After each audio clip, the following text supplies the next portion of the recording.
So the Halo TV show has come to Netflix. We're 2 weeks down the line, and it seems like Netflix has given the TV show a second life. And with the hype currently surrounding the community about the future of the Halo franchise, and pretty strong evidence that we're on for a major course correction, it does make one wonder, is there a chance for a revival of the TV show with a similar course correction and soft reboot? We have a lot to talk about today, and I think there's a pretty good way to make the show legendary if we do get a third season.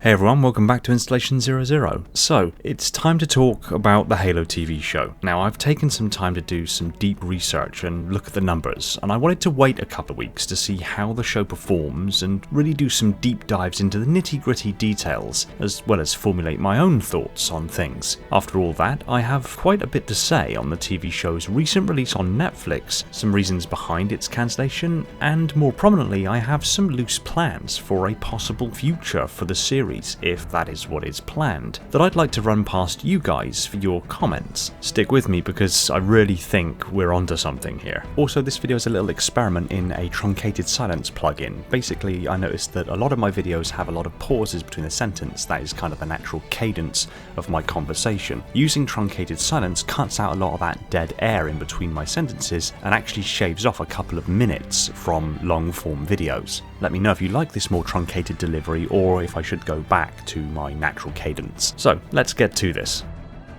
So the Halo TV show has been licensed to air on Netflix, and it's performing very well. I will emphasize there, however, that it is currently only a license to air. This isn't that Netflix is the new home for the series and that they've picked it up, it's simply that they've signed a licensing agreement to air the show on their platform. So the last time we heard anything from the Halo TV show was that the show was dropped by Paramount Plus, but it was being shopped around to other potential platforms. But to understand where we're currently at with the show, we need to understand what happened with it.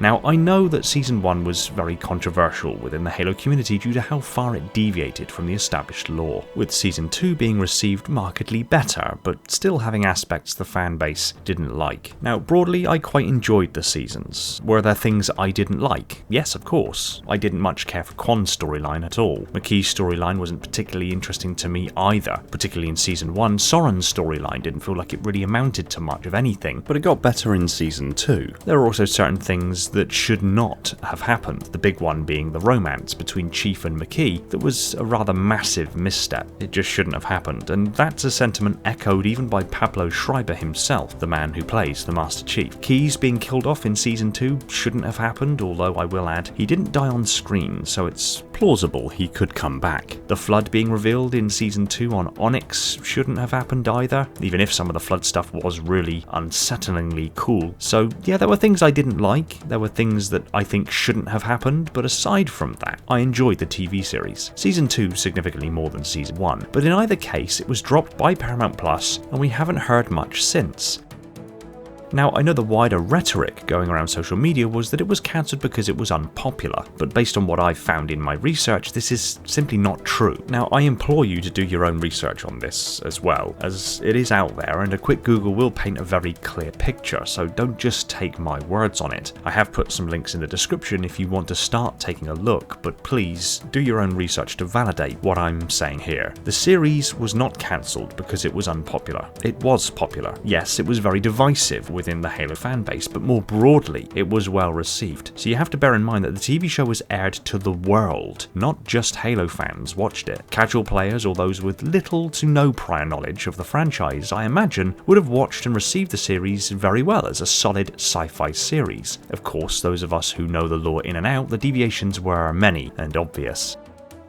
In reality, the TV show was cancelled due to cost and profits. Those who worked on the show knew Paramount Plus couldn't afford a third season. $10 million per episode, that's $100 million a season, $200 million over the 2 seasons. Now, it's no secret that Paramount Plus, for being one of the newer streaming platforms out there, is in a pretty sorry state, and efforts to save the company are highly evident from their merger with Skydance Media, but that's not the end of it. It's really only just the beginning. Now, Paramount Plus hit 77.5 1.5 million global subscribers by the fourth quarter of 2024, up from around 67 million mid-year, with around 10 million net additions for the full year. But in spite of all these new subscribers, they didn't really make any profit. In fact, it was still a considerable loss. Losses narrowed to about 490 million for 2024, down from around 575 million for 2023. But the full company posted a whopping 6.2 billion net loss, driven by content amortization, marketing, and trial-heavy acquisition strategies. That's the reason it was dropped, and why Paramount have since merged with Skydance, and why they are looking to merge with HBO Max. They're basically broke, so to free up some financial wiggle room and make the company look healthier for a merger, they dropped their biggest, most expensive shows. It stands to reason that Paramount's business model and their continual trial and renewal procedures, as well as compounding promotions, meant that they were taking on new subscribers, but very few were actually converting into paying customers before their compounding trials ran out,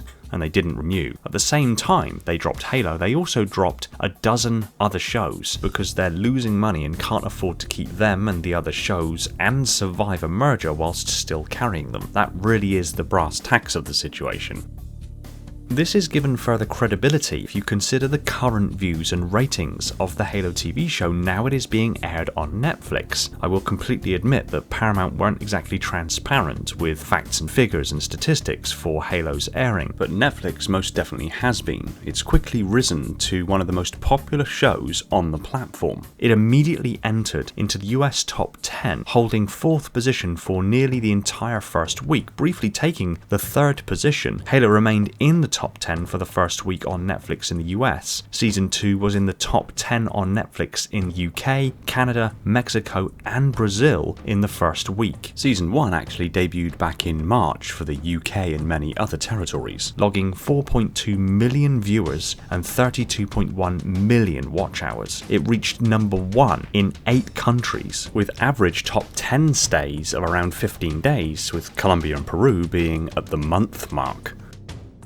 So with all of this taken together, this demonstrates there is evidently a wider appeal for the series in spite of the backlash for deviating from the established law as considerably as they did. It shows a very strong international uptake. This is also considering that it wasn't an episodic release schedule. The seasons in their entirety were aired, meaning people could binge watch the whole season all at once if they chose. With those kinds of numbers for a season release, it's easy to see how a weekly episodic release schedule for a future season could sustain these impressive numbers over the span of a couple of months. And this is now where we pivot from cold hard facts to a little speculation.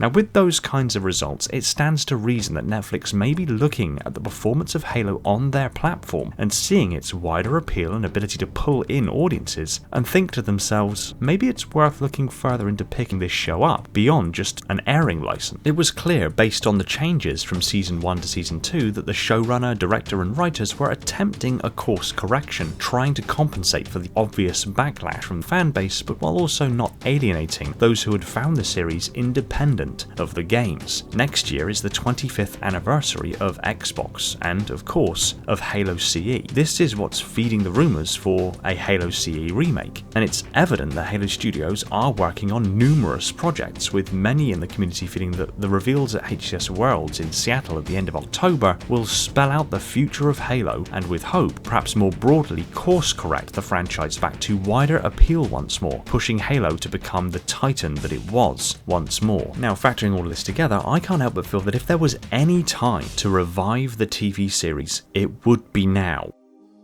Netflix have demonstrated firsthand that the series has appeal. The numbers speak for themselves, so that's already a big plus for the speculation that Netflix might want to pick it up, and that this airing license was their chance to try the franchise out and see how it landed with their audience to help inform their decisions, and all evidence points towards it landing very well with their audience.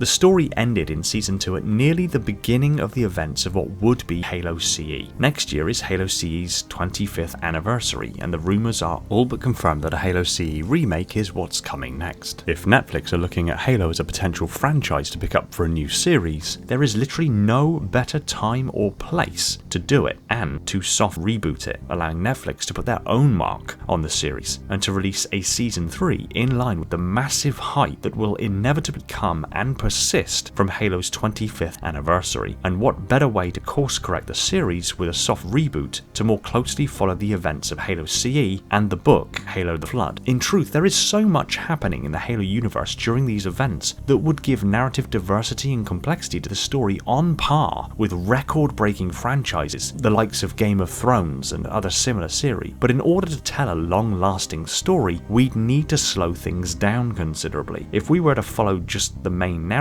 was happening in Halo CE, Season 1 would just be a live-action playthrough of the campaign, and I don't think anybody wants that. Opening up to all the other storylines happening around the main narratives, however, slowing things down and including things that happened in the book, would serve to more accurately pad out the episodes, aid in world building, add vital context and backstories to characters from across the franchise whom will play a more vital role as the seasons continue, and make the emotional beats and losses along the way all the more powerful. And the thing is, even the narrative as it stands at the conclusion of Season 2 means that the jump to the more accurate CE events isn't too jarring for people who only know the TV series and not the game franchise. I mean, think about it, as far as the main storyline is concerned, Keyes didn't die on screen, so he could return with a badass scar on a whole war story and still be present for the story beats he is needed for in CE. Chief is basically alone at the end of Season 2, Vanek died on Reach, Riz retired much like Maria or Randall, and Kai is floating in space around Halo just like Linda 058 when her cryopod was ejected from Autumn during the attack. Kai could be the Spartan Chief retrieves after Halo, and Linda could instead be on Reach with the other Spartans, or could just switch them out. Linda would be there instead. Many of the storylines were left in such a way that it wouldn't be impossible to bridge the gap between the two narratives while still being a soft reboot, but how best to proceed? So now let's move from speculation to my own thoughts on what Season 3 and beyond could, or indeed should, be.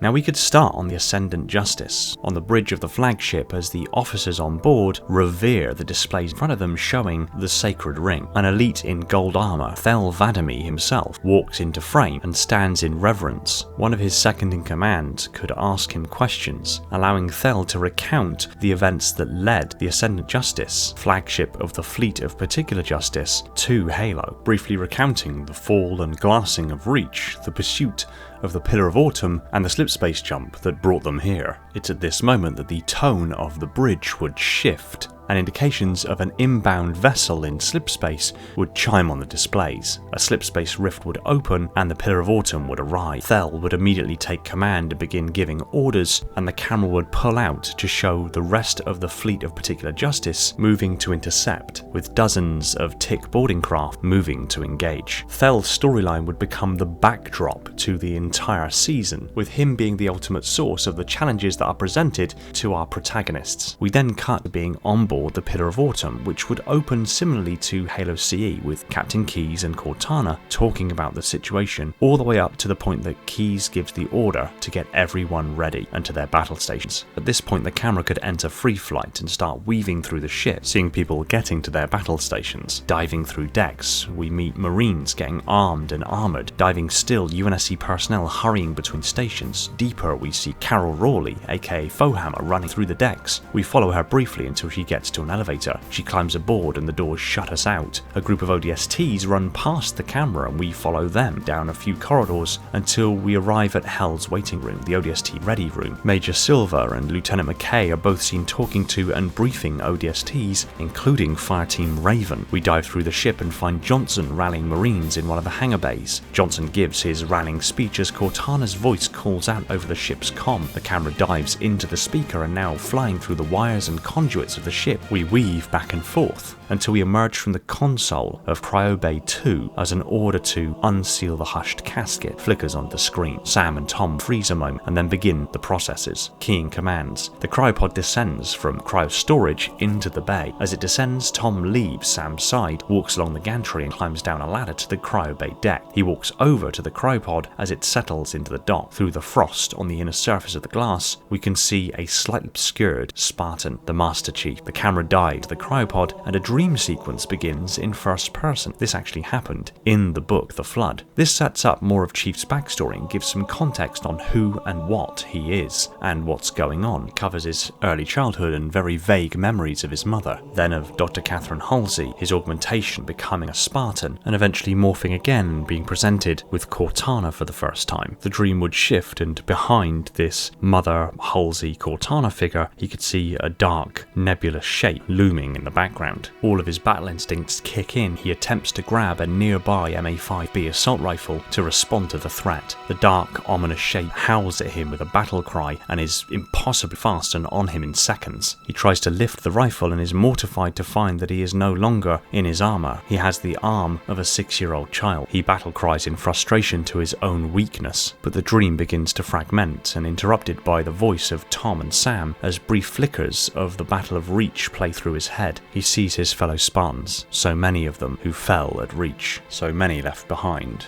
The destruction, the death toll, the horror of war, the planet burning. The camera pulls out slightly, revealing just the eyes of the Chief, still closed in the last moments of REM's sleep.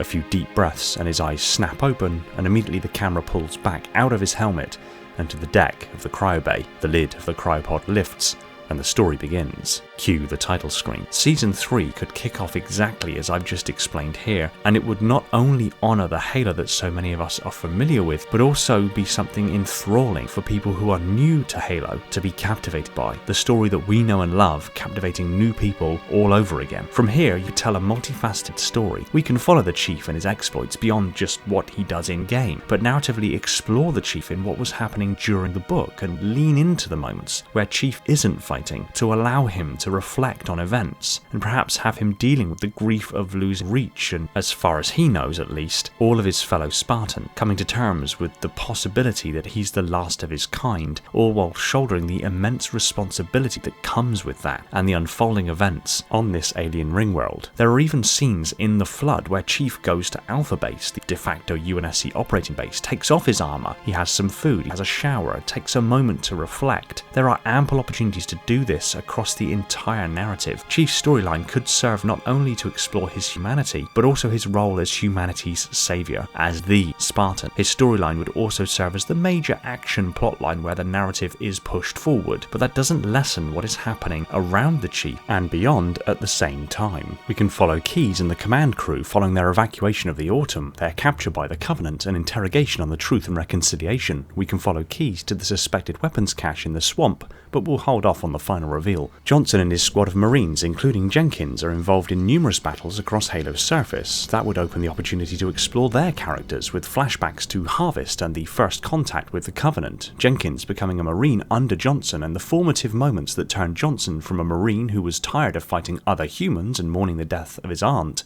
to the badass Marine we know and love, stomping aliens and quipping off witty one-liners. Fohammer and her perspective, beyond just helping the Chief out, could become something of a narrative dropping off point between mainline stories, a central hub almost around which many of the primary plots cross over or coalesce. Fireteam Raven and their involvement with the supply runs to the Autumn, Alpha Base and other key objectives, the ODSTs such as Melissa McKay and Antonio Silva and the story that surrounds them, particularly later on in the story of CE and how Silva makes some bad calls and McKay sacrifices herself to stop the Flood from reaching Earth. And further still on the Covenant side of things, you have Thelvadamy, who will become the Arbiter and is the backdrop to the mainline storyline, in that everything that is happening in the mainline storyline is as a consequence of the decisions and reactions that Thelvadamy is making to things unfolding in front of him. It becomes the looming threat of him following the exploits of Chief across the ring's surface, orchestrating attacks, ambushes and attempted hits on the Chief to try to take him down, having to react to unfolding events to protect the Halo but ultimately failing. We could also follow the events of Artas Vadumi, also known as Halfjaw, and his Spec Ops team and their mission to the flood-infested agricultural ship the Infinite Succor, particularly later on after the Flood are released. And a storyline of particular interest would be the story of Zuko Zamami, the elite tasked with hunting the Master Chief, and how he crosses paths with the grunt Yayap, eventually culminating in coming face to face with the Chief as the Autumn's reactor is melting down. So many of these storylines are fascinating and would pad out the world building and narratives in a satisfactory manner, meaning we could slow the pacing down of the story being told and keep the audience, both new to Halo and the old hats, engaged and captivated. A Halo series we could all be proud of.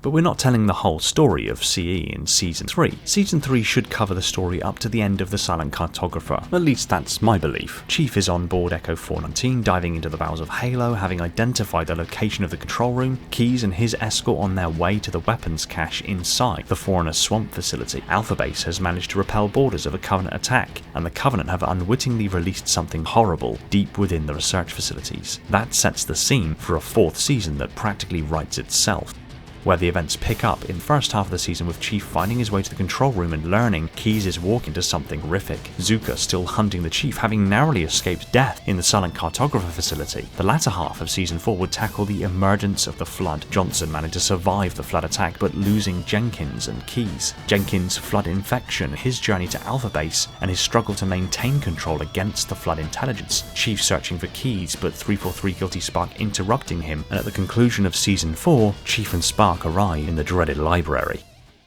Season 5 could accelerate because a lot of the characters that were involved in the earlier story have since been killed off. It could accelerate with the library, 2 betrayals, and with Spark nearly making Chief activate Halo, Keyes' mutation and the plan to destroy Halo using the Autumn's reactors, along with all the side plots with Zuka, Thel, Artas going to the Infinite Succor, Jenkins helping the ODSTs and Marines to identify the Flood breach at Alpha Base, and their eventual relocation to the Truth and Reconciliation, where his knowledge of the Flood drives him to try to stop the ship from being taken to Earth with other Flood forms hiding on board, and McKay ultimately helping him and taking the ship down, sacrificing themselves to save Earth, all the way through to Chief being seemingly the sole survivor, activating the ship's reactors and escaping blast. Season 5 would end with Chief and Cortana scanning space around Halo's ruins, finding some of the Covenant fleet had survived, but also identifying Kai or Linda depending on the direction of the plot, and eventually identifying the Pelican with Johnson on board. The very final scenes of Season 5 could be Guilty Spark watching Chief's longsword move on an intercept vector with the flagship Ascendant Justice, ready to kick off the events of First Strike, with Thel being on a different capital ship following the evacuation from Halo's surface, and then Spark making his way to the gas mine in Threshold's atmosphere, ready for that storyline to continue with the events that are covered in Halo 2. I'm sure you'll agree this kind of pacing keeps things interesting, allows time to flesh out peripheral storylines, have them deviate, mature, and then fold back into the main storyline in a satisfying way, while offering a fresh look at the iconic story that is engaging for long-term fans and captivating for new ones. I for one would be seriously hyped at the prospect of Season 3 ending right before the reveal of the Flood, knowing full well that Season 4 was going to be full-blown horror, and I'd be excited to see the seasons eventually get to the events of First Strike, and then eventually getting back to Earth for the events of Halo 2 and beyond. And if they're looking for an actor to play Fred, I'd be more than happy to throw my name forward. I mean, give me some time at the gym to bulk up, I could embody Fred pretty well. I mean, I'm 6'4", I think I could do Fred's dry wit and stoicism pretty well. If the storyline followed this kind of path and became as popular as I know we all know Halo could be, Halo really could be just as powerful of a TV series as it has been and hopefully will be again as a game franchise. This is the kind of potential that Halo has as a franchise, and I can only hope if there is someone with pull and influence watching that they take notes and strongly consider what I've suggested here and any other suggestions you guys might have, which I encourage you to pop your comments down below. So what do you think? I know this was a long one, and I know that I've only really fleshed out little parts of what could be, but is this something that you'd like to see? If Season 3 was picked up and made like I've described, would you watch it? Or what would you do different if not? What do you want to see if a Season 3 and beyond is made? For me, the big thing is that Netflix have demonstrated there's a broad appeal for Halo. The story for Season 2 is primed for a soft reboot, and next year is 25 years Halo. We'll likely see the Halo CE remake, and Season 3 could pick up C's story flawlessly to ride the wave of hype on what I hope is a bright future for the franchise. Again, love to hear your thoughts, and until next time, seriously cast me as Fred. Thanks for watching. If you like this video, be sure to tap that like button. If you want to see more videos like this, be sure to subscribe if you haven't already. Pop a comment down below on things you'd like me to cover in the future or any thoughts on today's video. I'll just quickly take this opportunity to thank my patrons and YouTube supporters: Falcon X003, the singular Contender class Ancilla, Laser and Spartan 0137, two of the triumvirate of minds within the metarch of my installation.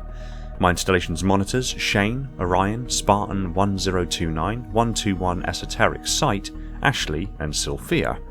The creche of sub-monitors: Legion, Ryan, Labrat, Element Zero, J3, Mr. Keys, Gunslinger Cult, Evermore's, Personal Devil, Scion Esports, Phantasma and Tony. My fleet of Strato Sentinels, my most loyal of Enforcers, and every single one of the awesome individuals helping to support the channel over on Patreon.